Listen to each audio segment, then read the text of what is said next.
Assalamualaikum warahmatullahi wabarakatuh. Waalaikumsalam warahmatullahi wabarakatuh. Sebelumnya saya ucapkan kepada Bapak Ibu selamat bergabung dan terima kasih karena sudah menghadiri kegiatan terkait sosialisasi budaya positif dari calon guru penggerak atas nama Ibu Kamila Kono. Jadi kegiatan ini merupakan aksi nyata, salah satu aksi nyata yang ada pada modul guru penggerak. Di guru penggerak itu ada 10 modul dan ini beliau memasuki modul 1.4 tentang budaya positif. Jadi apa saja budaya positif yang harus dikembangkan di sekolah ini, kita dengar bersama pemaparan dari beliau. Waktu dan tempat saya persilakan.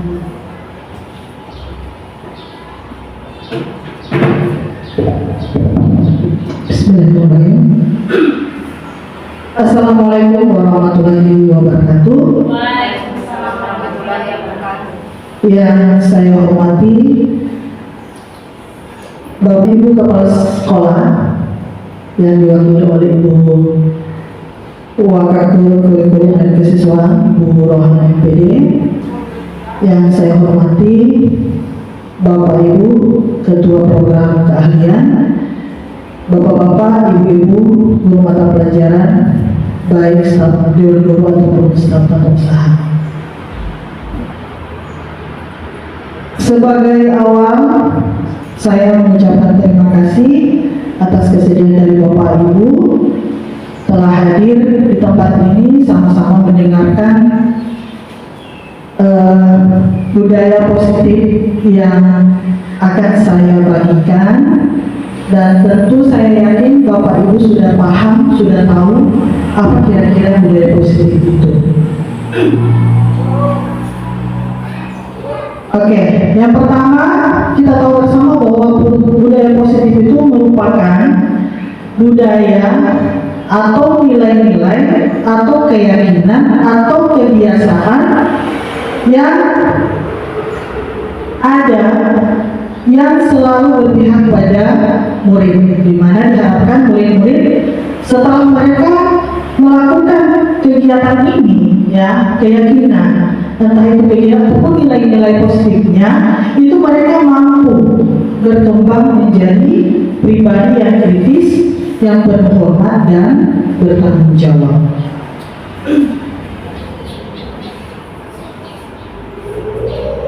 Oke.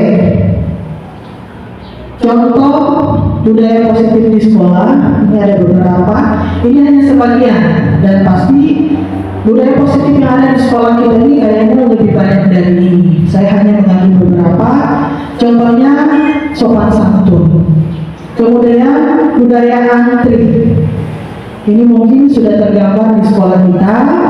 Kemudian ada budaya tepat waktu, di mana kebiasaan di sekolah kita itu siswa apel pagi setiap pukul 7. Itu mereka sudah apel di jurusan masing-masing. Kemudian budaya positif yang kelima itu jujur. Kita berharap siswa itu jujur. Ketika mereka datang terlambat pun, yang lewat di depan itu pasti kita selalu tanyakan kenapa terlambat, ya. Dan mereka pasti jawabnya tidak ada kendaraan. Seperti itu. Kemudian ada toleransi, bertanggung jawab, bergotong royong, religius, dan peduli. Nah, mungkin menurut Bapak Ibu, ya, masih ada nilai-nilai positif lain yang ada di sekolah kita.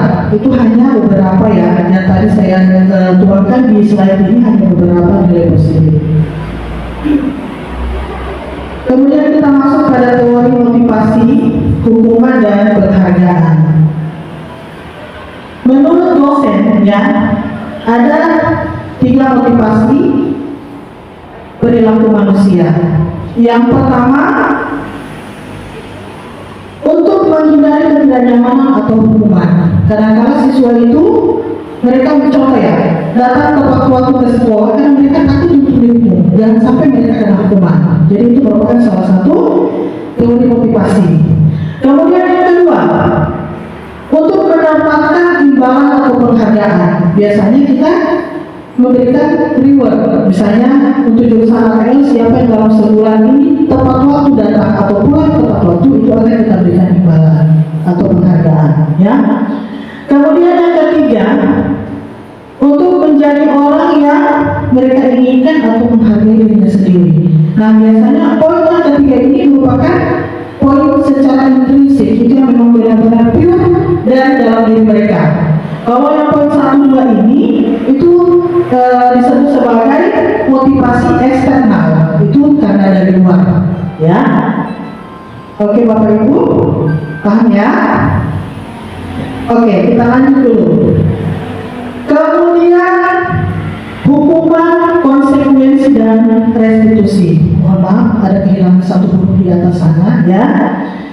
Kalau hukuman itu biasanya ketika siswa datang, saya kasih contoh, siswa datang langsung tiba-tiba kita kasih hukuman. Jadi hukuman itu sifatnya dia tidak terencana, itu dadakan, itu tiba-tiba, itu hukuman, ya.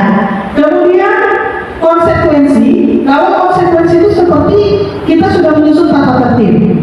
Kalau siswa terlambat, konsekuensinya apa? Kalau siswa yang datang ke sekolah pakai sendal, konsekuensinya apa? Misalnya kita tahan sendalnya, nanti bisa diambil lagi ketika pulang sekolah. Itu konsekuensi. Kemudian restitusi. Nah, ini yang perlu kita kembangkan di sekolah, ya.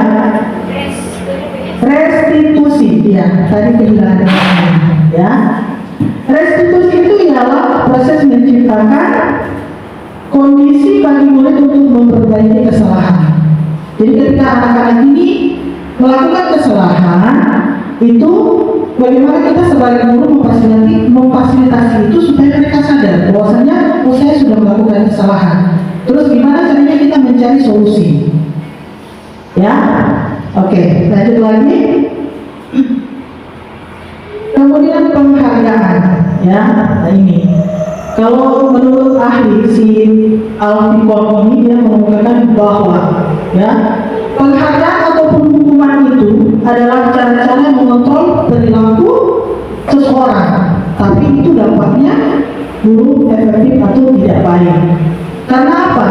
Ketika mereka kita hukum, berarti ada dampak secara fisiknya anak ini, ya. Kalau mereka kita berikan penghargaan, bisa saja mereka ingin berubah hanya karena nanti saya akan diberikan beberapa contoh.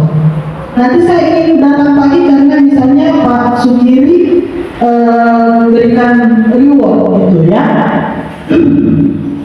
Jadi menurut Alfikon ini dia mengatakan bahwa baik itu penghargaan atau hukuman itu bukan merupakan cara efektif untuk bisa membuat siswa itu sadar.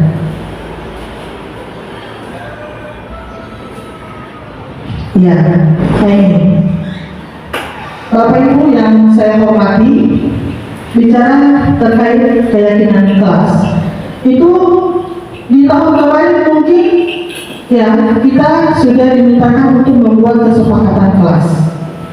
Tapi kenapa saat ini saya menuliskan di sini keyakinan kelas, bukan kesepakatan kelas?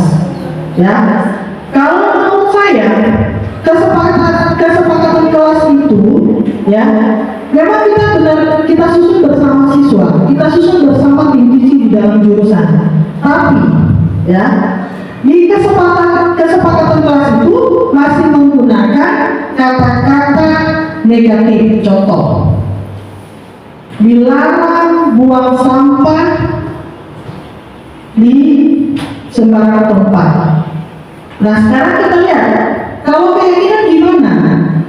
Keyakinan kelas biasanya dia menggunakan kalimat positif, bukan dilarang atau jangan, tapi membuang sampah pada tempatnya.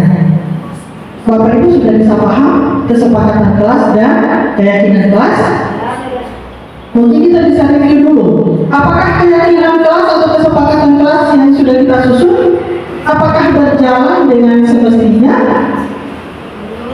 Belum ya? Iya. Harusnya kita sebagai guru harus secara kontinu melihat apakah kesepakatan kelas ini, oh ini sudah kadaluarsa, tidak perlu, ini tidak berjalan, atau apa yang harus kita review, atau harus kita lihat, oh ini ternyata yang ini perlu dimasukkan, kondisional artinya, ya. Oke, lanjut.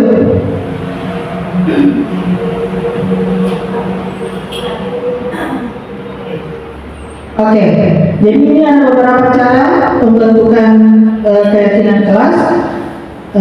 Mungkin ini tidak akan saya jelaskan karena memang kemarin kita sudah menyusunnya.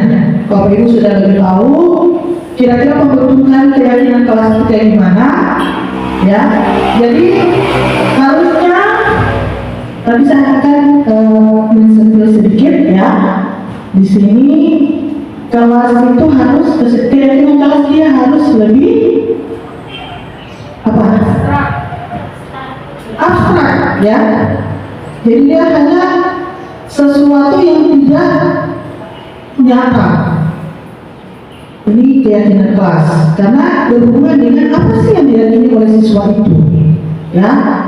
Ketika dia makan ada sampah, kira-kira sampah ini diapakan? Apakah dibuang sembarangan?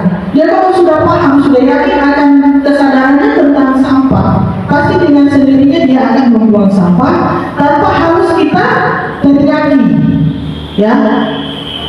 Tanpa harus kita meninggikan suara. Misalnya kita biasa bicara 2 oktav karena perilaku siswa kita harus jadi 8 oktav, ya. Karena kadang-kadang kita guru juga ini kondisional juga, ya.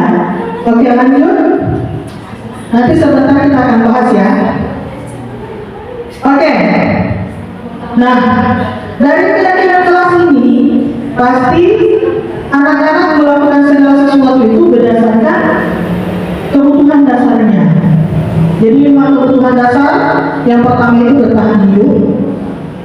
Kemudian ada merasa diterima, love of belonging kalau tidak salah menurut Eva dan City.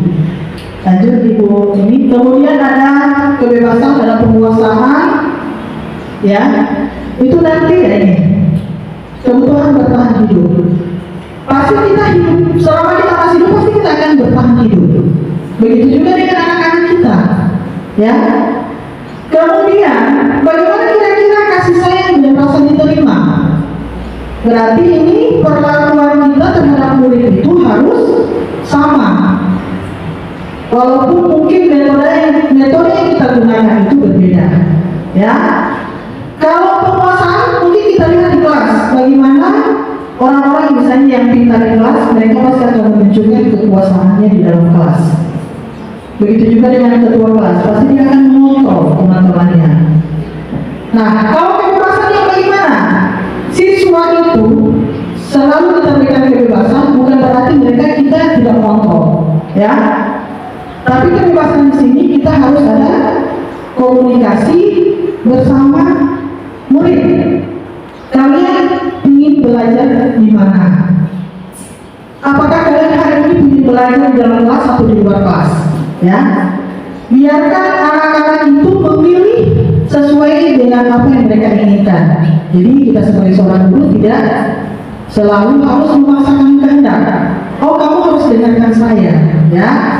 Tapi kita harusnya baiknya selalu meminta pendapat dari murid, ya. Karena saya lihat mungkin sebagian besar kita bertanya kadang-kadang kelas, hari ini anak-anak kalian ingin seperti apa? Atau mungkin ada Bapak Ibu di awal perjumpaan atau pertemuan dengan anak-anak, biasanya Bapak Ibu itu membuat kontrak belajar dengan anak-anak, ya.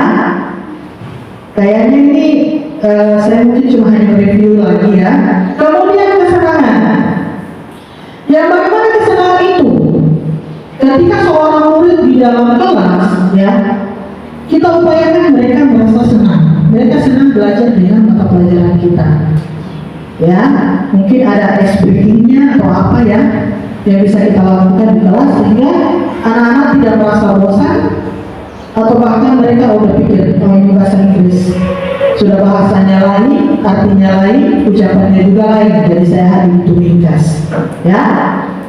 Oke, lanjut ya. Tapi kalau misalnya anak serang, pasti mereka akan betah berada di dalam ruangan. Oke. Ini restitusi ya, yang tadi ya.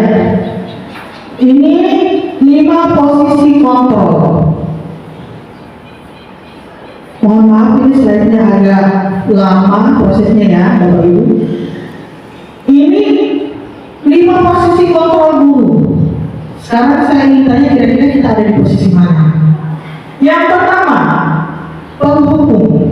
Ya, seperti yang tadi sudah saya katakan bahwasanya ketika ada siswa yang melakukan pelanggaran, kita akan menjustice mereka. Nah sekarang seperti ini datang secara tiba-tiba. Tidak mungkin kita seorang guru datang di sekolah itu langsung kita sudah planning. Hari ini saya harus marah si A. Hari ini harus saya marah si B. Hari ini harus saya kasih sanksi si C. Seperti itu ya. Tapi biasanya penghukum di sini ciri-cirinya ya dengan suara yang lapar vokal tadi ya. Kemudian kita mungkin menuju mereka karena saking kita jengkelnya ya, tidak bisa kita pungkiri. Seperti itu. Jadi seorang penghukum itu biasanya dia bisa menggunakan kalimat verbal ataupun secara fisik. Kita mungkin bisa menyakiti. Ya terlambat lari lapangan 100 kali. Itu tidak efektif karena apa? Hanya akan menyakiti fisiknya saja, hanya akan menyakiti anak. Ya, belum lagi kalau misalnya kita kata-katain. Oke, bisa lanjut Bapak Ibu? Boleh ya? Oke, lanjut. Kemudian ada juga posisi membuat rasa bersalah. Nah, kalau ini poli biasanya suaranya lembut, tapi ngomongnya kayak gini. Kamu tidak pikir ibu ini sudah capek-capek datang, tapi kamu ini. Jadi anak itu merasa bersalah, oh ternyata ini. Apalagi kalau misalnya dia merusak fasilitas yang ada di kelas. Ini kita sudah kumpul uang susah-susah, tapi kamu datang hanya menghancurkan. Nah, gitu. Kadang-kadang siswa akan merasa bersalah hanya karena dengan cara kita, ya. Kemudian yang ketiga itu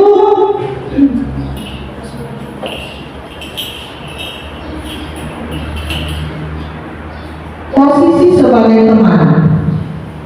Ini teman ya. Teman itu contohnya gini. Misalnya Ibu Asti piket hari ini. Ya, si Reja datang. Karena si Reja ini dekat dengan Ibu Asti, sudah Ibu Asti bilang, sudah masuk saja, nah, tidak apa-apa. Dia nanti ibu yang urus itu belakangan. Ya, itu contoh kita posisinya sebagai seorang teman. Ya. Nah, kemudian posisi keempat itu posisi pemantau. Kalau ini kita selalu mengawasi siswa. Ya. Saya lihat misalnya Ibu Siti pikir, saya lihat kamu ini aja sudah 3 kali apa? Ya, itu pemantau. Kalau pemantau itu berdasarkan data, dia tahu berapa kali dia apa, berapa kali dia bolos, itu pemantau. Nah, kira-kira siapa di antara kita yang posisinya sebagai pemantau? Ya, oke lanjut. Kemudian diharapkan ya, dari 5 posisi kontrol ini diharapkan kita menjadi seorang manajer. Mungkin Bapak Ibu tahu di perusahaan seorang manajer itu berarti dia melakukan pengontrolan dan lain sebagainya. Dimana kalau seorang manajer ini dia melakukan restitusi kepada anak yang bermasalah, ya. Oke.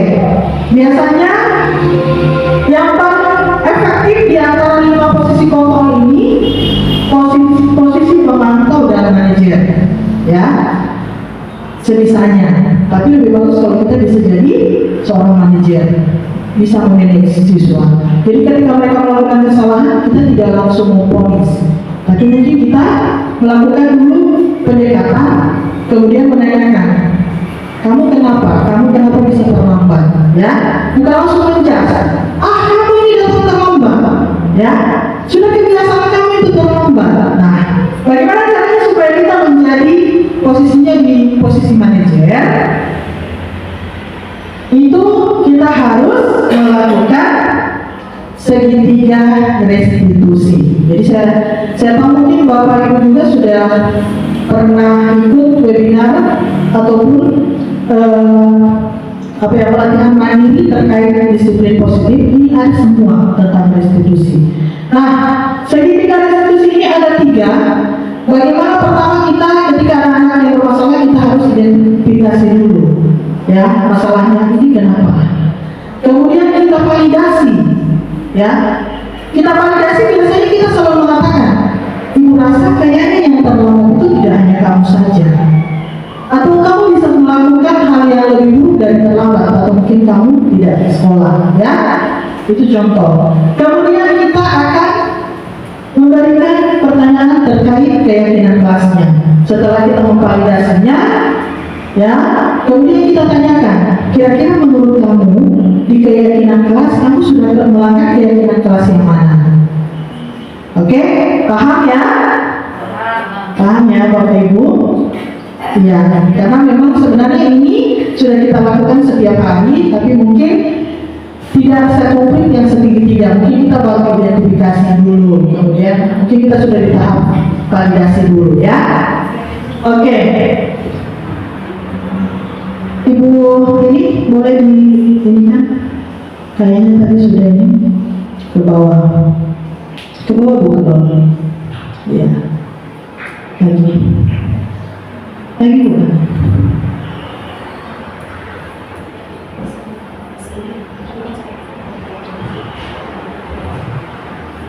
Ya, jadi ini contoh restitusi yang saya lakukan di kelas akuntansi.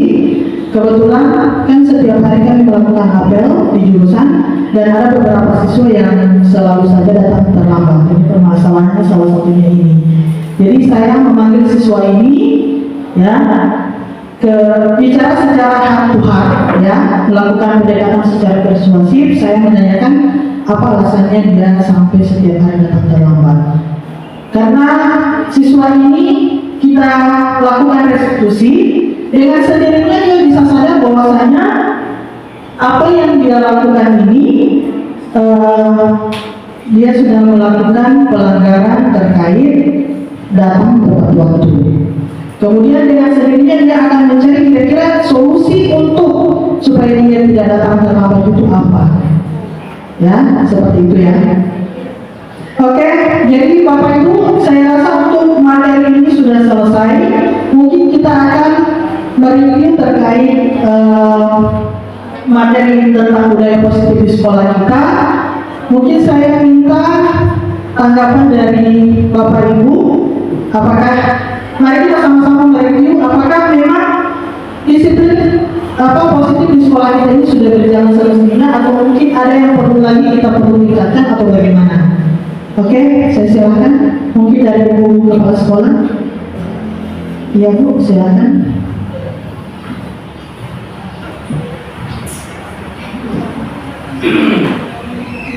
Terima kasih. Saat ini saya menjadi PRT karena Bapak Kepala Sekolah ada kegiatan di BGP ya Bapak Ibu. Jadi beliau tadi pagi sudah mengamanahkan untuk pengambilan sementara hari ini, dan setiap apapun itu saya koordinasikan. Seperti kegiatan di awal tadi saya sempat ambil foto-foto dokumentasi, jadi itu terkait laporan saya ke kepala sekolah bahwa di sekolah kita hari ini ada kegiatan dari CGP di sekolah. Terkait materi budaya positif, saya tadi sempat foto tentang teori motivasi. Jadi setiap kita itu pasti punya motivasi tujuan apa sebenarnya. Jadi ini ada 3 yang saya lihat tadi. Jadi seperti contoh, ketika kita tidak terlambat, kita datang sekolah tepat waktu, itu motivasi kita apa sih? Jadi ini Dian Wilson sudah menyimpulkan, jadi sekolah itu pasti melalui beberapa penelitian. Jadi untuk menghindari ketidaknyamanan atau hukuman. Jadi ini latar dasarnya ya. Jadi seperti kita kalau sebagai ASN itu kan supaya kita tidak kena hukuman atau supaya kita nyaman atau menghindari ketidaknyamanan, kita harus datang tepat waktu. Kemudian untuk yang kedua nih, untuk mendapatkan imbalan atau penghargaan. Jadi di sekolah sini juga ada sejenis itu, ada penghargaan. Jadi kalau kita tidak terlambat dalam 1 bulan itu ada penghargaan dari Bapak Kepala Sekolah. Jadi foto kita akan dipasang di spanduk itu sebagai GTK disiplin di bulan itu. Jadi update terus setiap bulan. Nah, yang ketiga itu, yang ketiga ini yang harus kita tanamkan, dan beberapa dari sini sudah saya amati yang sudah. Jadi untuk menjadi orang yang mereka inginkan dan menghargai diri sendiri dengan nilai-nilai yang mereka percaya. Jadi sebenarnya motivasi apapun itu, kalau kita berpikir itu untuk menghargai diri kita, itu secara otomatis harga diri kita akan naik, Bapak Ibu. Kalau harga diri naik, pasti tidak ada murid yang akan mencemooh kita. Misalnya, ini siswa tidak boleh terlambat, kok guru itu terlambat? Bahkan sering saya ditanya siswa, Ibu, kenapa cuma siswa yang jangan dapat hukuman? Kalau guru-guru itu terlambat, kepala sekolah yang bawa hukum, Ibu.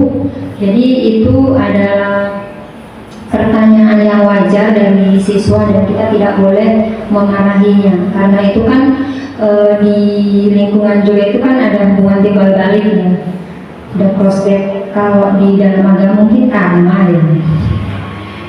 Jadi bagaimana kita menghargai diri kita, begitu juga orang lain akan menghargai diri Anda.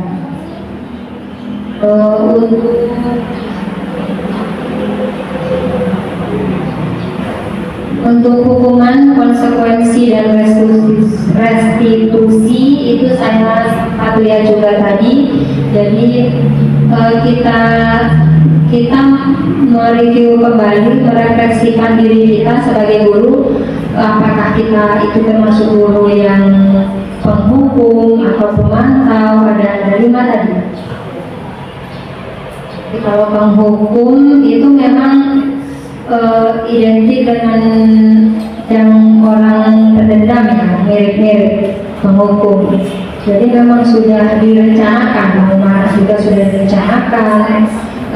Mungkin ini juga ada hubungannya dengan keadaan psikis dari rumah. Makanya sebelum-sebelumnya saya sering ingatkan, buang, kalau mungkin di dalam sekolah identik ya, buanglah sampah pada tempatnya.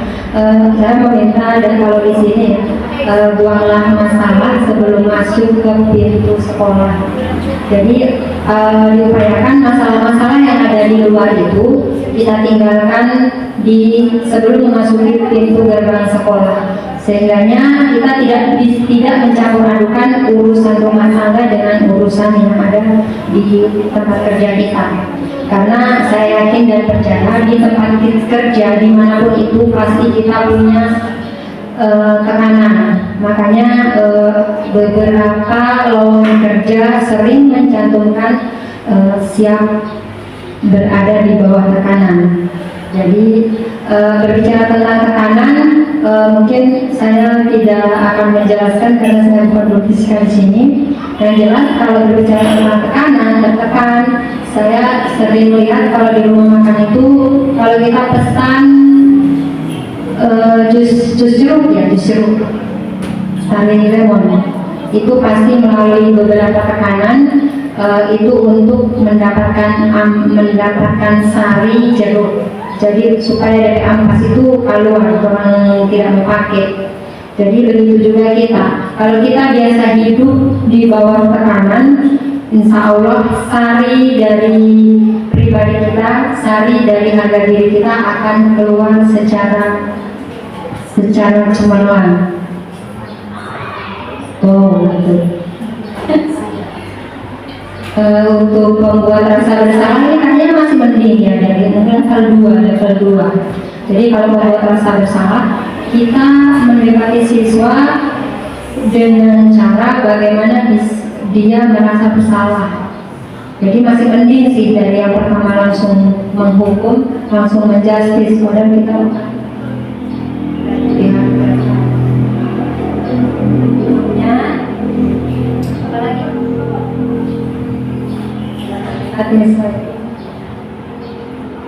Ada sebelum pemantau itu oh sebagai teman. Jadi kalau sebagai teman kita memposisikan siswa itu sebagai teman kita, itu ada efek positifnya juga sih. Tetapi perlu penekanan dari siswa itu bagaimana kita saat menjadi teman atau saat kita menjadi guru. Jadi harus ada batasan.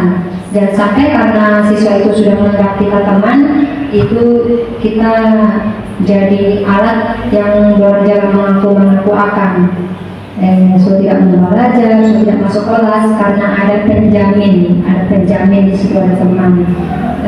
Jadi masuk level 3, kemudian masuk level 4 itu pengamat. Jadi bagaimana kita mengamati siswa sehingga kita bisa lebih dari teman. Kalau kita bisa mengatur yang berikut itu manajer. Jadi manajer ini masuk level atas.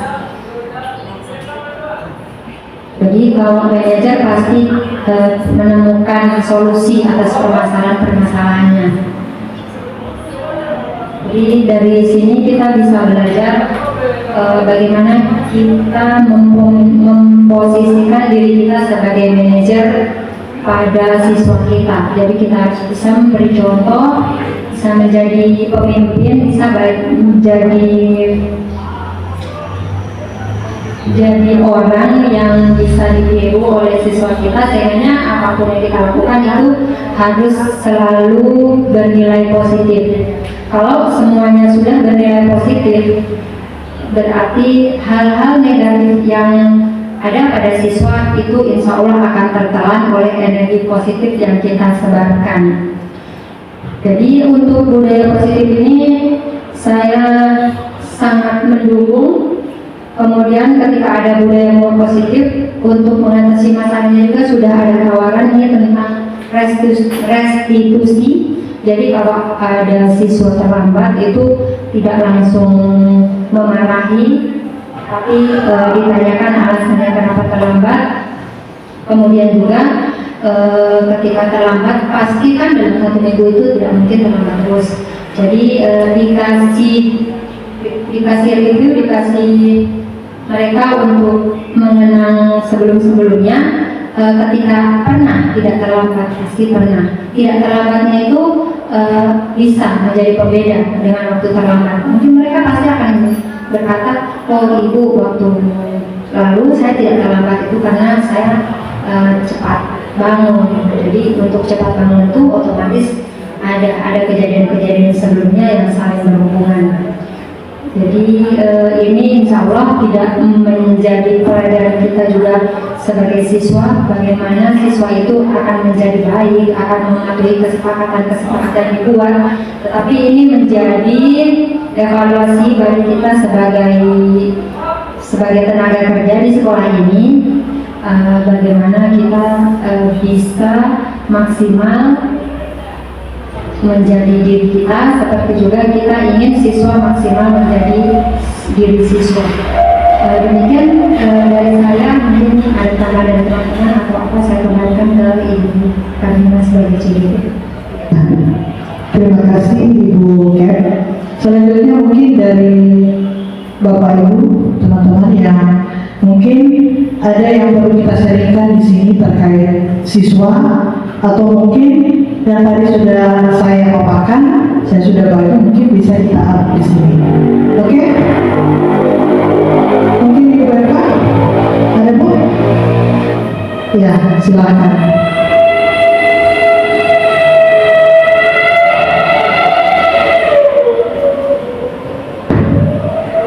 Ya baik, Assalamualaikum warahmatullahi wabarakatuh.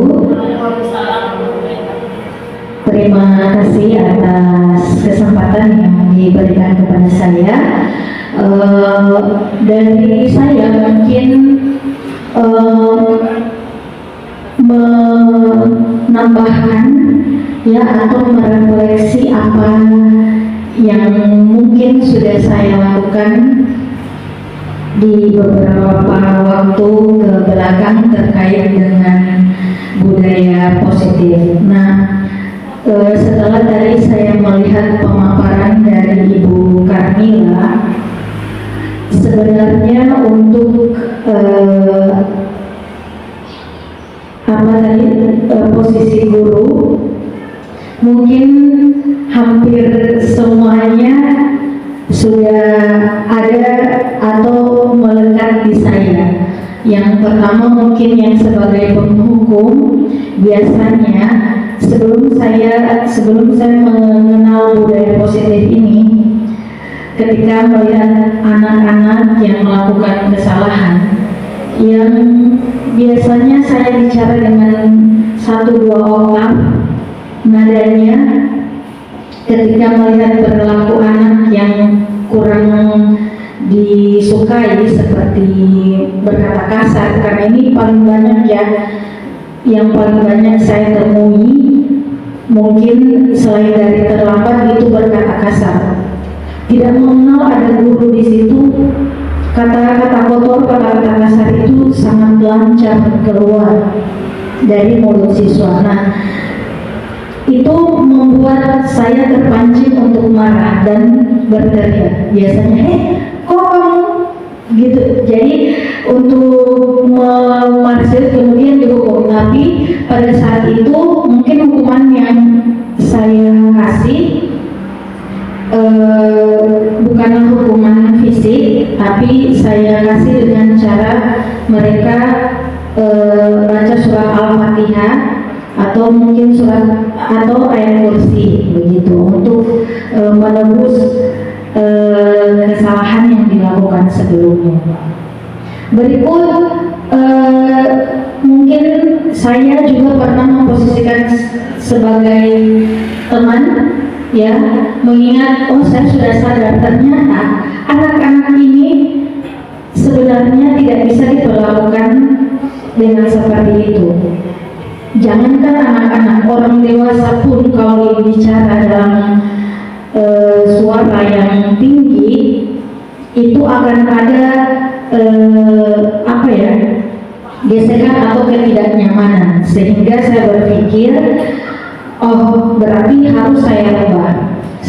Nah, untuk memposisikan diri sebagai teman pun biasanya ada siswa yang akan berpikir, oh ibu ini oh kita kan sudah jadi teman. Nah, itu akan memancing dia menjadi pandang enteng ke guru. Biasanya seperti itu. Padahal saya sudah memposisikan saya sebagai teman, tapi dengan batasan wajar. Hanya saja ada beberapa siswa, oh kita kan sudah dengan ibu guru ini, jadi biar apa kita mau bikin, pasti ibu tidak mau marah.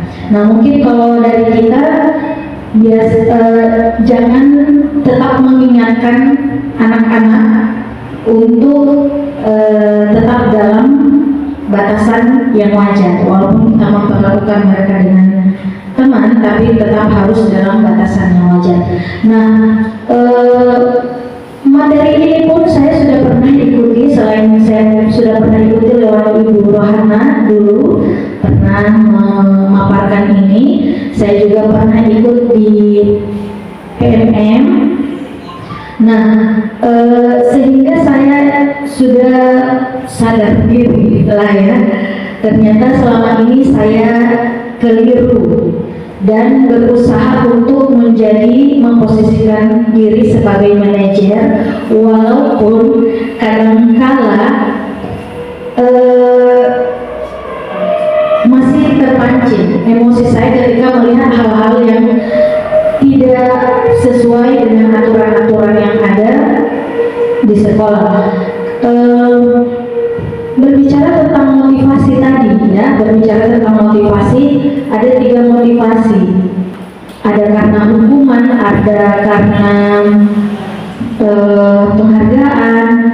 Berikut apa tadi yang ada yang dari diri sendiri. Nah, ini mungkin kita semua sudah merasakan di siswa itu ada kemungkinan 3-tiganya tidak ada, dan ini menjadi tugas yang sangat berat sekali untuk kita tentunya. Kita semua pasti merasakan ini anak harus mau bikin apa, walaupun dia tidak ada kesadaran, oh kita diam dulu, kita mau datang lebih awal, tidak ada. Kemudian kita mau datang lebih awal karena dia mau kasih penghargaan, walaupun ada ya di beberapa guru pasti dikasih penghargaan, tapi itu tidak, gurunya masih melakukan itu tapi siswanya tidak ada kita harus mau datang terus, motivasinya itu tidak ada. Apalagi yang muncul dari diri sendiri, mungkin ada dari 100 mungkin ada 5 orang kalau menurut penilaiannya saya, mungkin di beberapa guru ada ya. Jadi mungkin ini akan menjadi tugas bersama kita. Salah satunya mungkin kebiasaan baik itu harus kita terus lakukan dan secara bersama. Jangan hanya misalnya Ibu Mila sudah bikin keyakinan kelas, tadi kan sudah ada banyak dibikin keyakinan kelasnya.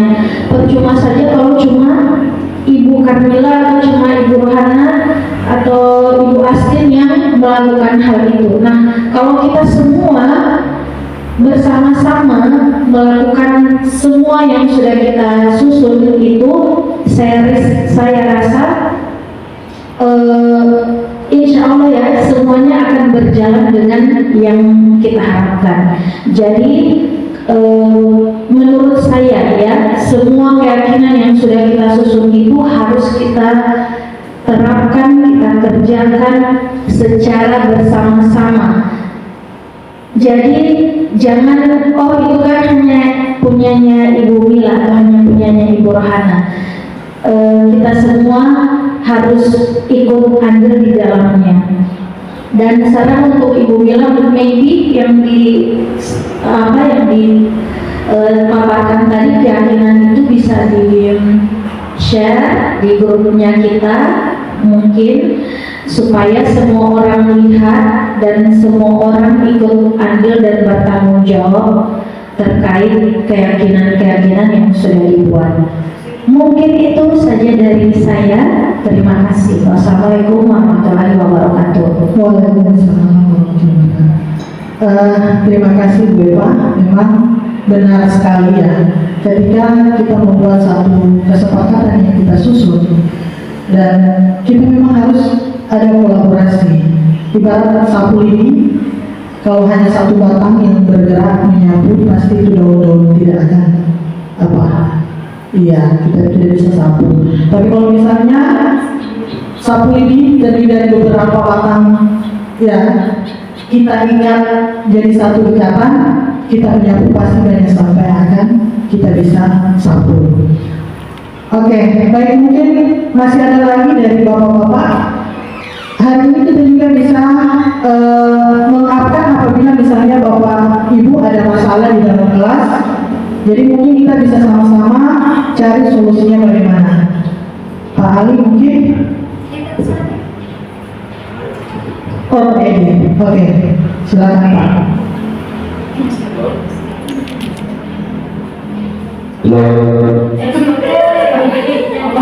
Assalamualaikum warahmatullahi wabarakatuh. Sebelumnya saya mohon maaf jika nanti apa yang saya sampaikan ini bagaimana ya? Karena memang saya sendiri belum mengerti. Jangan sampai bagi teman-teman lain itu sudah jelas, kok ditanya lagi. Kalau untuk saya pribadi saya belum jelas. Tadi Ibu Mila sempat, kalau boleh di-scroll tentang definisi restitusi, di situ di mana ada pernyataan bahwa kita membangun suatu kondisi di mana nanti akhirnya itu anak tidak merasa dihukum atau dijas, ya dijudgment. Tidak ada istilah bahwa anak-anak itu merasa bersalah. Jadi kita ciptakan satu kondisi, dan dengan kondisi yang kita ciptakan itu maka anak itu merasa sadar atas kesalahan yang dia berbuat. Namun begitu di bawah di slide berikutnya ada 5 motor 5 aspek motor restitusi. Apa itu yang di judulnya itu di salah satu slide? Yang pertama hukuman, itu aspek-aspek restitusi itu seolah-olah bertolak belakang dengan definisi yang ibu ungkapkan pertama. Iya. Jadi boleh jadi tolong dijelaskan lagi. Kemudian selanjutnya saya hanya ingin menyampaikan bahwa sebenarnya untuk keyakinan kelas ini kita sudah dari jauh-jauh hari, bahkan dari awal-awal kita menjadi guru sudah kita laksanakan. Cuma mungkin penekanannya nanti di saat guru penggerak ini ya, di kurikulum Merdeka ini keyakinan kelas sudah ada, bahkan sudah diprogramkan. Karena pada dulu salah satu contoh, banyak di antara kita teman-teman guru-guru sering menulis di tembok-tembok kelas, kebersihan sebagian dari iman. Itu keyakinan. Anak-anak yakin bahwa kebersihan, jadi tanpa disuruh, tanpa dibentak-bentak, mereka langsung bersih sendiri. Mereka yakin bahwa kebersihan itu akan mendekatkan mereka dengan Tuhan Yang Maha Esa. Jadi mungkin itu dari saya. Terima kasih. Iya, terima kasih Pak Edi. Mungkin pertanyaan dari Pak Edi tadi terkait apa itu restitusi. Jadi restitusi itu merupakan suatu kondisi di mana kita harus mencarikan solusi untuk setiap permasalahan siswa. Kemudian yang tadi hukuman, konsekuensi dan restitusi ini bukan termasuk dari bagian restitusi Pak, tapi sebagai poin, salah satu poin yang mana Pak? Slide yang terakhir, yang terakhir di bawah. Yang segitiga. Motor apa itu? Oh, posisi kontrol. Posisi kontrol. Iya. Itu kan Posisi kontrol dulu. beda dengan definisi restitusi yang diakui. Iya. Memang kalau restitusi itu Pak, itu tindakan yang kita lakukan ketika siswa bermasalah. Jadi bagaimana caranya kita mencarikan solusi? Nah, kalau 5 posisi kontrol ini di lingkungan sekolah kita ini, ya, ada 5 posisi kontrol ini Pak. Yang pertama sebagai penghukum, sebagai pembuat rasa bersalah. Tidak termasuk restitusi. Tidak. Oh, soalnya tulisan. Iya, mohon maaf mungkin ini ada kesalahan slide. Tapi dia maksudnya gini Pak, bagian dari materi restitusi. Ya, seperti itu. Jadi di restitusi ini ada 5 posisi kontrol kita yang ada di sekolah. Jadi kita sebagai penghukum, kita sebagai pembuat rasa bersalah, kita sebagai teman, kita sebagai pemantau, kemudian kita sebagai seorang manajer. Ya. Tapi kalau di restitusi itu disarankan kita sebagai seorang guru ada di poin yang terakhir ini sebagai manajer. Jadi ketika kalau ada siswa melakukan kesalahan, kita harus bisa memfasilitasi dia. Bukan kita menjas. Ketika misalnya setiap hari si A ini terlambat, kita langsung bilang, oh kamu setiap hari terlambat. Tapi bagaimana caranya kita ngomong ke anak? Mungkin kita melakukan pendekatan persuasif. Makanya diharapkan ketika kita di sekolah, ya, posisi kontrol kita ini berada di manajer, bukan seorang penghukum, karena itu tidak efektif Pak. Yang ada malah anak itu akan merasa secara fisiknya, atau mungkin kalau kita pukul pasti secara fisiknya, ya. Kemudian kalau memantau, kita melihat, oh setiap ibu punya piket pasti kamu terlambat. Sudah berapa kali kamu terlambat, itu pemantau. Biasanya kalau tipe kita di pemantau ini berdasarkan data. Seperti itu Pak. Kalau telat, oke kamu masuk saja, nanti urusan belakangan. Jadi ini juga tidak efektif. Itu tidak efektif untuk siswa sadar, oh saya terlambat. Karena apa? Seperti yang dikatakan Ibu Eva tadi, bahwasanya ada backingan. Nah biasanya nanti terlambat besoknya lagi karena apa? Saya berteman dengan Pak Edi. Seperti itu. Jadi itu tidak efektif. Kemudian ya itu yang merasa bersalah. Kadang-kadang kita seperti itu. Karena kita ketika sudah saya mau ngapain lagi anak ini, biasanya kita sudah menggunakan kata-kata yang lemah lembut. Jadi anak ini semakin merasa bersalah. Itu juga tidak efektif. Ya, walaupun mungkin ada beberapa siswa yang mungkin harus kita lakukan beberapa pendekatan untuk mencarikan solusi berdasarkan anak ini. Ya, kalau misalnya anak berkebutuhan khusus. Dulu pernah kita ada siswa yang namanya si kemarin itu ya, Evan. Saya ingat waktu itu waktu PTA, karena dia kembar saya bingung. Lah, ini kalau saya tadi masih ke belakang. Biasanya saya kalau takut dengan guru, saya pilih buang air besar. Ya, ketika anak ini kita panggil, apalagi kalau misalnya dengan intonasi yang mungkin sudah berapa oktav, ya, anak ini biasanya Pak langsung mau ke belakang, ingin buang air besar. Nah, itu juga sebenarnya harus kita lihat kondisi anak ini, harus kita restitusi kayak bagaimana solusinya, ya. Oke, mungkin Pak Edi sudah bisa dipahami ya Pak ya. Oke, mungkin Ibu Siti, atau mungkin kita dengarkan dari tenaga kependidikan dulu Ibu Ali yang berhubungan dengan siswa juga, mungkin beasiswa dan ya. Ibu Ali, mungkin ada sesuatu yang bisa kita upkan di sini Bu. Ibu Asti, Ibu Siti, ya, ya. Oke. Jadi atau ini ya, ini kemarin saya ingin minta tanggapan dari Bapak Ibu, ya. Kemarin ada salah satu siswa di kelas saya. Setelah 21 pertemuan, dia hanya 1 kali masuk, dan itu pun ketika kita absen itu hanya datang absen, habis itu sudah hilang. Ya, jujur saya sebagai seorang guru itu merupakan satu jadi beban pikiran saya. Lah, kenapa anak ini tidak mau masuk di mata pelajaran saya? Kemudian saya mencari tahu sama guru mata pelajaran yang ada di kelas itu, ternyata sama. Anak ini ada datang di sekolah, orang tuanya tahu datang di sekolah, tapi hilang, tidak ikut pembelajaran di kelas.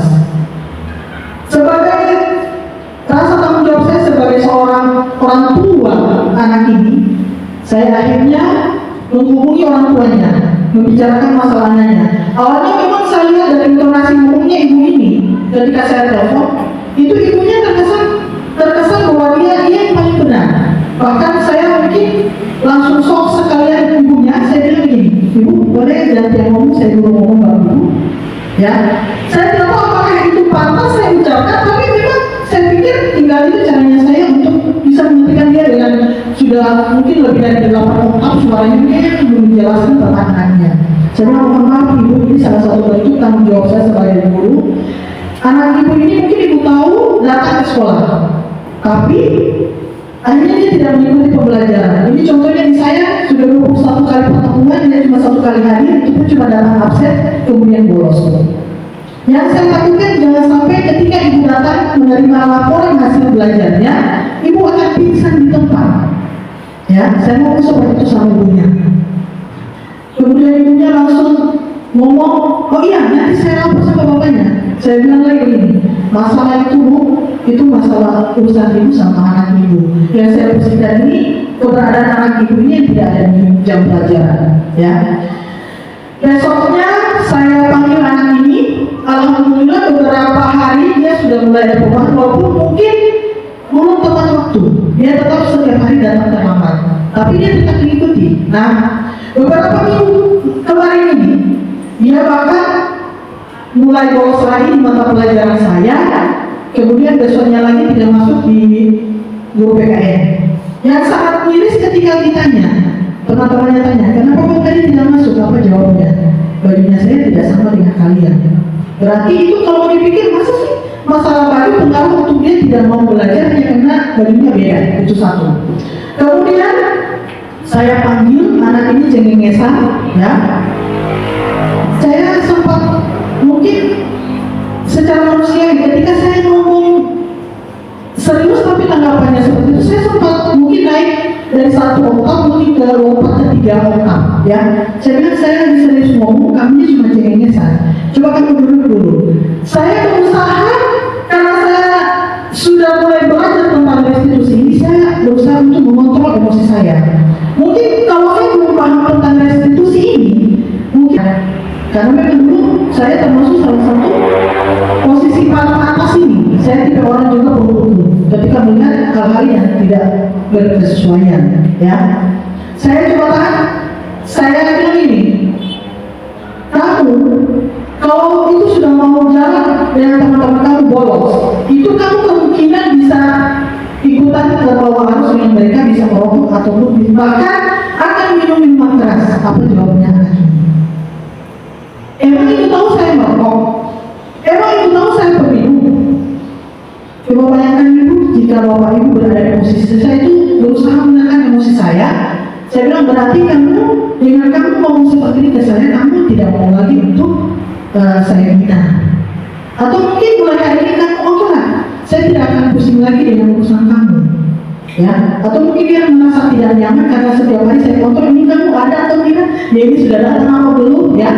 Walaupun mungkin orang tuanya sudah, ibu saya tolong bu, kalau bisa saya titipkan anak ibu. Saya bilang jangan hanya menitipkan bu, mari kita sama-sama, mungkin saya di sekolah, saya dengan teman-teman guru yang di sekolah akan bisa mendampingi anak ini, tapi minta tolong berikan dia motivasi juga dari rumah, ya.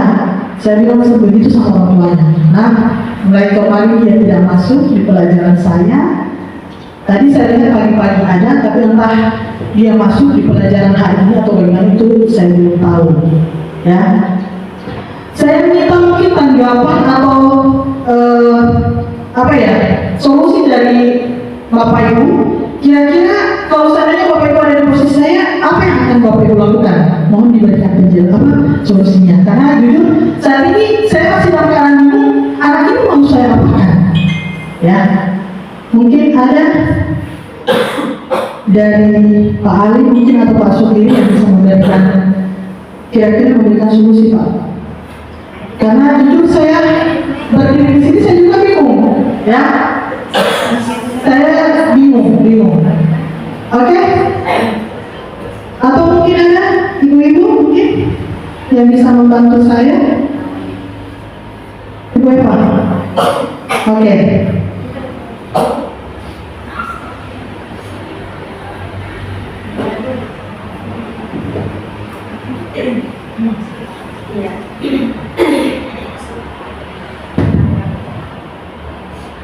Ya baik,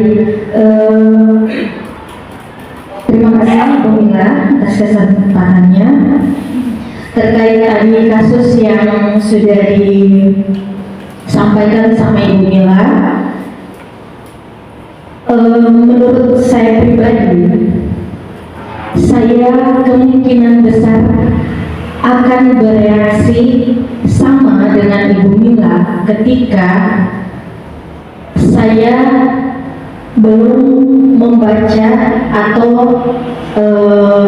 mengetahui hal-hal seperti disiplin positif. Tapi berdasarkan ceritanya Ibu Mila dan berdasarkan apa yang saya ketahui tentang disiplin positif, di mana di kurikulum Merdeka itu selalu ditekankan kepada kita sebagai guru harus selalu berpihak kepada murid, walaupun mungkin itu terasa sangat berat di awalnya. Tapi kalau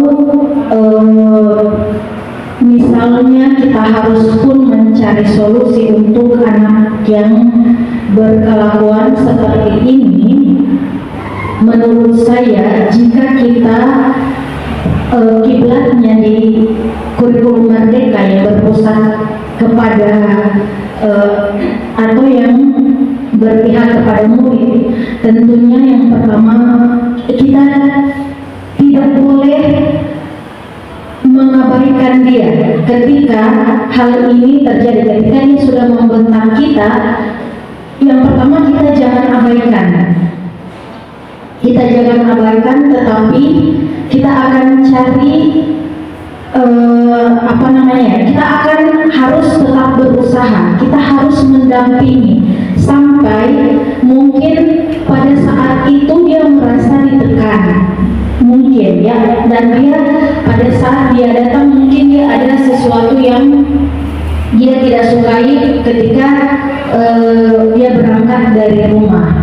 Mungkin kita tidak secara dalam menggali apa yang ada di pikiran dan di hatinya pada saat itu, sehingga dia bisa berkata atau bisa membentak kepada kita yang seharusnya dia hormati, begitu. Nah, mungkin ada kejadian lain ya yang saya dengar. Saya kebetulan bukan wali kelas, tapi ada beberapa wali kelas yang sempat berbincang-bincang dengan saya terkait dengan perilaku siswa yang seperti ini. Bahkan mungkin ada yang lebih dari itu. Nah, setelah kita diskusi, mungkin dan mungkin ini kurangnya masih ada di kita. Kita harus akui bahwa kita tidak seberusaha itu mendampingi siswa untuk menjadi lebih baik. Nah, kalau misalnya dia sudah berbuat buruk, ya jangan kita abaikan, jangan biar aja, kita sudah tidak mengurus-urus. Nah, biasanya itu di saya pun itu ada, pasti saya selalu mengatakan, ibu sudah tidak mengurus-urus kau ini, tiap hari jaga bikin ibu naya darah. Tetapi balik lagi, mungkin kita sebagai guru itu hanya pada saat itu juga marah. Makanya solusinya kalau dari saya kita harus terus dampingi, kita harus berusaha terus, jangan biarkan dia, jangan abaikan dia. Seperti itu sampai dengan titik batas mungkin dia bilang, ibu biar saja, tidak usah urus saya. Ya, mungkin itu saja dari saya. Terima kasih. Wassalamualaikum warahmatullahi wabarakatuh. Waalaikumsalam. Terima kasih Bu Eva. Ini mungkin salah satu masukan ya. Jadi walaupun mungkin benar di awal kemarin mungkin saya juga sempat marah, tapi setelah besoknya saya tanya lagi, ini anak ada apa tidak? Ya, itu kan kita sebagai seorang guru. Mungkin marah cuma di saat itu, tapi besoknya pasti kita akan tetap mencari karena bentuk rasa tanggung jawab kita terhadap anak-anak kita. Oke, masih ada lagi bapak-bapak? Ya, sudah Pak. Ada lagi mungkin dari ibu-ibu? Ya, mumpung kita masih ada di sini. Ya.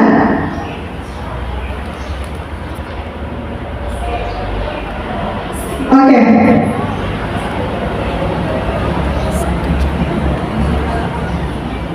Oke. Sudah tidak ada lagi ya, Bapak Ibu. Jadi mungkin pertemuan kita pada hari ini saya tutup. Tapi mungkin sebelum saya tutup, saya minta satu orang refleksi, memberikan refleksi untuk kegiatan kita pada hari ini. Kira-kira bagaimana perasaannya setelah saya membagikan kembali, karena memang di tahun kemarin itu Ibu Rohana sudah sempat memberikan juga materi yang sama seperti ini. Ya, ada yang ingin memberikan refleksi? Ali, ya Pak, memberikan refleksi kira-kira setelah satu kata saja mungkin. Oke Bu Widi, silakan Bu Widi. 1 menit saja. Tambah 9 menit juga boleh. Mari.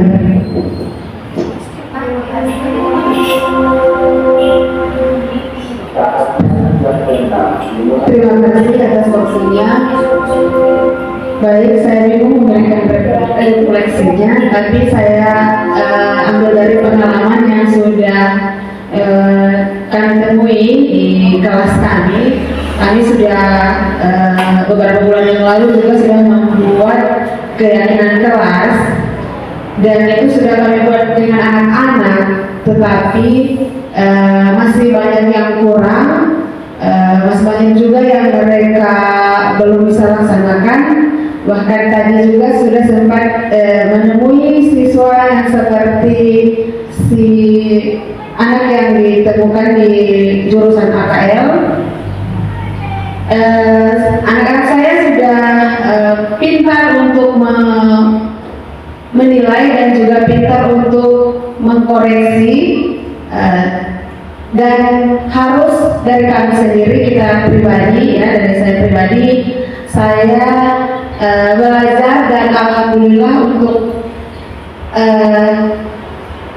materi hari ini yang aksi nyata yang sudah disampaikan oleh Ibu Mila, alhamdulillah saya bisa belajar, bisa mendapatkan solusinya untuk mengatasi anak-anak yang semakin pintar menilai dan pintar mengelak dari apa yang mereka temui dan apa juga yang saya temukan di kelas. Insya Allah ini aksi nyatanya akan berlanjut, ya masih berlanjut, dan semoga dengan pertemuan yang seperti ini akan menjadikan pembelajaran yang lebih kuat untuk sarjana guru seperti saya yang masih banyak untuk belajar. Terima kasih. Iya, terima kasih. Saya rasa cukup. Terima kasih untuk waktunya Bapak Ibu. Semoga apa yang kita sudah pelajari tadi, ya, sudah saya share ini bisa menjadi pembelajaran. Kita bisa mereview kembali dan mulai hari ini, mulai keluar dari ruang ini, saya minta kita sama-sama untuk mulai mendisiplinkan diri kita, mulai dari diri kita, dan ingat tujuannya apapun yang kita lakukan itu semuanya untuk siswa kita. Billahi taufiq wal hidayah. Assalamualaikum warahmatullahi wabarakatuh. Waalaikumsalam warahmatullahi wabarakatuh.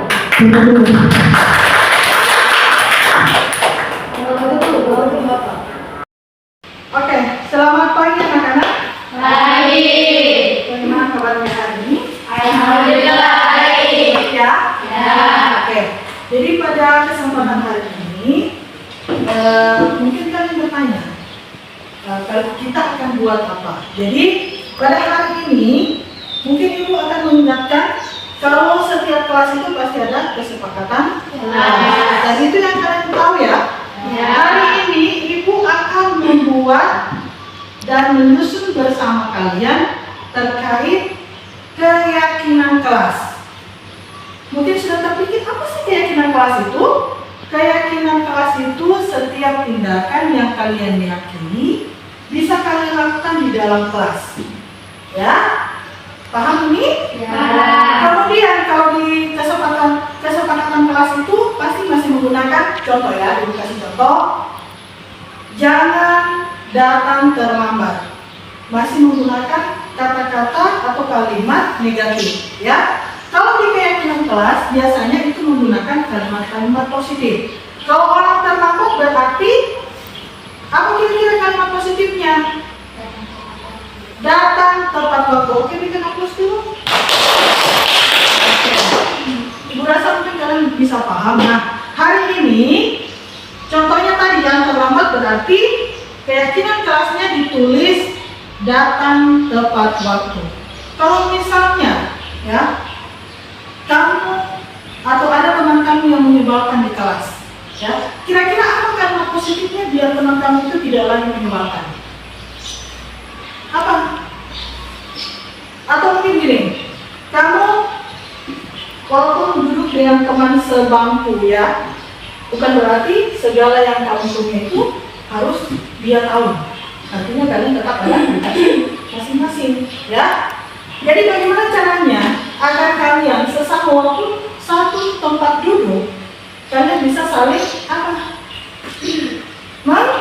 Membantu. Bisa saling membantu, bisa saling menghargai. Jadi walaupun sebangku seperti ini, kita harus bisa menghargai teman yang di sebelah atau tetangga bangkunya. Ya istilahnya seperti itu, paham ya? Nah, kemarin kayaknya kalian sudah pernah bikin kesepakatan atau keyakinan kelas. Kesepakatan ya? Waktu itu gabung yang kelas berapa? Kelas 11. Sudah dibikin kesepakatannya? Ya. Apakah kalian masing-masing terlibat? Ya. Menuliskan saya maunya seperti ini. Ya? Ya. Oke. Kayaknya kalian sudah paham itu, tapi Ibu ingin kalian lebih meyakini lagi kira-kira apa saja akan kalian lakukan di dalam kelas.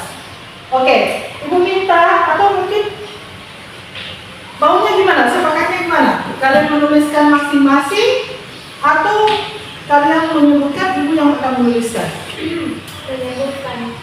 Menyebutkan, tidak mau menuliskan. Lebih bagus menuliskan biar terlihat, oh ini catatannya si Anggi mungkin. Oke ya, sebentar ibu tulis dulu. Keyakinan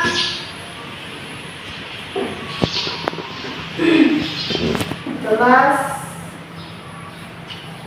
10 AKL. Oke, coba silakan dari Miska mungkin, silakan tulis. Ingat ya, kalau di keyakinan kelas itu kalimatnya jangan menggunakan kalimat negatif. Contoh, jangan datang terlambat, jangan apa? Nah, jangan mengganggu teman, jangan mengambil pensil teman, ya. Menggunakan kata jangan atau tidak. Sebaiknya kita menggunakan kalimat positif. Contoh kayak tadi, ketika ada yang terlambat berarti datang tepat waktu. Oke, silakan ditulis Miska. Iya. Kalau misalnya bicara masalah, misalnya ini ya, ibu kasih tugas sama kalian. Kemudian si Anggi ya melihat hasil tugasnya si Nisa. Kira-kira gimana kalimat positifnya? Kita tulis jangan mencontek. Apa kira-kira? Bekerja sama. Hah? Boleh tidak bekerja sama kalau buat dalam artian tugas? Kecuali kalau memang tugas itu harus dikerjakan bersama, kalian harus ada bekerja sama. Kemudian kalau misalnya gini, kalian ibu suruh melakukan pencatatan karena memang ini ada hubungan di jurusan kita, ya. Ketika kalian ibu suruh tulis pencatatan, kemudian kalian memang ibu tidak tahu ini, nanti misalnya yang 1000 saya tulis 500 saja. Itu termasuk apa? Korupsi ya. Kalimat positifnya bagaimana? Jujur. Paham ini ya? Sudah bisa dibedakan ya? Ayo Miska. Apalagi yang lain kira-kira yang kalian mau di dalam kelas ini? Pertama datang tepat waktu, kemudian ada bekerja sama, atau bekerja sama? Kerja sama. Kemudian jujur. Apalagi? Saling peduli, menghargai dan membantu sama. Yes. Peduli, menghargai, saling membantu. Itu kan dalam kelas. Ya. Apalagi yang lain kira-kira? Kalimat positifnya. Tepat waktu dan aktif di kelas. Tepat waktu dan aktif di kelas. Apalagi? Mengerjakan tugas tepat waktu. Mengerjakan tugas tepat waktu. Apalagi yang lain? Ada saran? Mandiri, kalau disuruh kerjakan tugas berarti kalian harus Mengerjakan sendiri. iya mengerjakan sendiri. Kalaupun itu tugas memang untuk tugas individu, ya bisa dibedakan. Kalau itu misalnya kalian dimintakan bekerja sama, berarti kalian harus bekerja sama. Tapi kalau misalnya tugas itu diberikan secara individu, kalian harus mengerjakan secara sendiri, ya. Paham ini ya? Kalau misalnya gini, kalau misalnya ini contoh ya, apakah sikap toleransi di antara kita itu penting? Karena di sekolah kita ini bukan cuma agama kita saja yang ada di sekolah. Kemudian di sekolah kita ini juga terdiri dari beberapa suku. Nah, kira-kira bagaimana itu kalimat positifnya? Menghargai. Saling menghargai. Kemudian apa lagi? Ada toleransi, ya. Paham ya? Satu kalimat, satu kata boleh. Supaya tidak terlalu panjang-panjang. Nanti ini akan jadi kalian punya keyakinan kelas, ya. Jadi ketika kalau ada yang melakukan pelanggaran, berarti kita akan menemukan keyakinan yang melanggar keyakinan kelas yang mana. Paham ya? Oke, lanjut. Bisa dipercepat sedikit? Biar setelah itu ibu akan baca. Mandiri tadi sudah disebutkan, kerjasama, saling menghargai, apalagi? Apalagi? Ya, harus kalau misalnya kalian pinjam kipas angin, ya dikembalikan ke tempat awal kalau sudah dipakai. Kemudian ketika kalian mau pulang, diatur lagi bangku dan kursinya supaya kalian rapi. Jangan tinggalkan kelas dalam keadaan kotor. Berarti kalau kelas kotor berarti kalimat positifnya apa? Menjaga kebersihan, ya. Kemudian ketika kalian selesai makan, apakah sampahnya dibuang sembarangan? Tidak. Jadi kalau bahasa positifnya membuang sampah pada tempatnya. apakah itu bisa dijadikan keyakinan kelas? Ya. Bisa ya? Oke. Berarti ibu semakin percaya ya. Kalau kesepakatan itu biasanya masih ada menggunakan kalimat negatif ya. Kalau di keyakinan kelas itu kalian lebih ditekankan untuk menggunakan bahasa ya positif. Artinya kayak tadi, ketika ada sampah jangan buang sembarangan, tapi sampahnya dibuang di tempat sampah.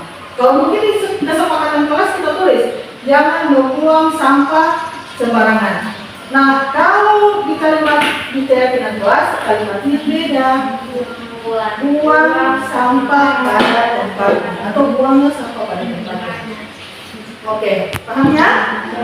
Waktu kita masih menunggu, ya.